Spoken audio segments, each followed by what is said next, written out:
क्या आप जानते हैं कि सेल्फ हीलिंग या सेल्फ हेल्प जो होती है वो सबसे इफ़ेक्टिव फॉर्म ऑफ हीलिंग होती है for our mental and physical elements. मैं आपको एक इंसिडेंट बताना चाहूँगी कि मेरे पास एक जो है वो लड़का आया और ही वॉज़ वेरी मच इल, बहुत उसकी तबीयत थी, बहुत ख़राब थी।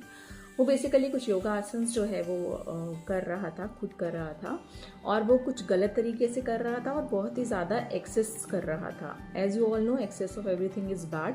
तो उसने इतना ज़्यादा एक्सेसिवली वो आसन्स कर लिए और अपने आप को इतना ज़्यादा एक्सर्ट कर लिया कि उसके लोअर लिम्स में प्रॉब्लम आनी शुरू हो गई। उसने उससे थोड़ी सी ब्रेक ले ली, फिर उसके बाद कहा कि ठीक है मैं ब्रेक ले लेता हूँ, शायद मैं रेस्ट करूँगा तो ठीक हो जाऊँगा। बट उसकी कंडीशन जो है वो दिन ब दिन और बिगड़ती गई और वो बेड रिडन हो गया। उस केस में उन लोगों ने मुझे कांटेक्ट किया, उसके पेरेंट्स ने। तो I just went to him और मैंने देखा उसको और मैंने उससे पूछा कि बेसिकली प्रॉब्लम क्या हुई है। तो when I came to know about the problem, I talk to that guy and he was like कि नहीं मैम, मैं तो बिल्कुल ठीक नहीं हो पाऊँगा, मैं तो बिल्कुल बेड रिटर्न हो गया हूँ, मेरा तो कोई चांस ही नहीं है ठीक होने का। तो देन मैंने उसको बोला कि तुम्हारी बीमारी जो है वो तुम्हारी फिजिकल एलिमेंट से ज़्यादा तुम्हारी मेंटल ब्लॉकेज है। तो तुम पहले तो ये सोचना बंद करो कि तुम ठीक नहीं हो पाओगे।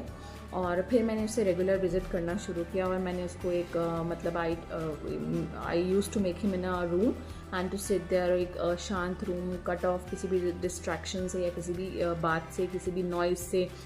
और मैंने उसको बोला कि तुम सिर्फ इतना कर लो, तुम मेरी इतनी हेल्प कर दो कि तुम रिपीट करो कि मेरी जो हेल्थ है वो बेटर होती जा रही है, होती जा रही है, होती जा रही है।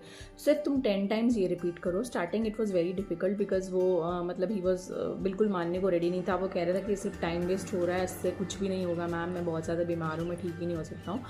तो मैंने उसको बोला कि प्लीज़ तुमने सब कुछ ट्राई कर लिया, तुमने सारी मेडिसिन ट्राई कर ली, तुमने और चीज़ें ट्राई कर ली, तुमने रेस्ट कर लिया, तुमने डॉक्टर्स को दिखा दिया, प्लीज़ एक मौका मुझे भी दो, मुझे भी थोड़ा सा चांस दो ताकि मैं भी तुम्हारी कुछ हेल्प कर सकूँ। तो सिर्फ तुम 10 टाइम्स इसे रिपीट करो और अगर ये नहीं होता तो ठीक है, मैं I will not come to you. First day, second day, third day बहुत मुश्किल से उसको बिठाया मैंने और फिर ये सब चीज़ें उसने बोलनी शुरू की। और ग्रेजुअली जब वो 5th डे पे पहुंचा तो उसके लिम्स जो हैं वो थोड़े से रिलैक्स हो गए, थोड़ा सा उसको इजी लगने लगा। तो वो बहुत खुश हो गया कि मेरी तो रिकवरी जो है वो स्टार्ट हो गई है। तो मैंने उसको बोला कि कैसे फील कर रहे हो आप तुम? तो ही वॉज़ लाइक कि नहीं, मैं तो अब बहुत, मुझे अच्छा लग रहा है मैम, मेरे को एक्चुअली अच्छा लग रहा है। तो आई टोल्ड हिम कि ये तुम्हारा मेंटल ब्लॉकेज है, जितना ज़्यादा तुम अपने सबकॉन्शियस माइंड में फीड करोगे कि तुम ठीक हो रहे हो, तुम ठीक हो रहे हो, तुम ठीक हो जाओगे, उतनी ज़्यादा उतनी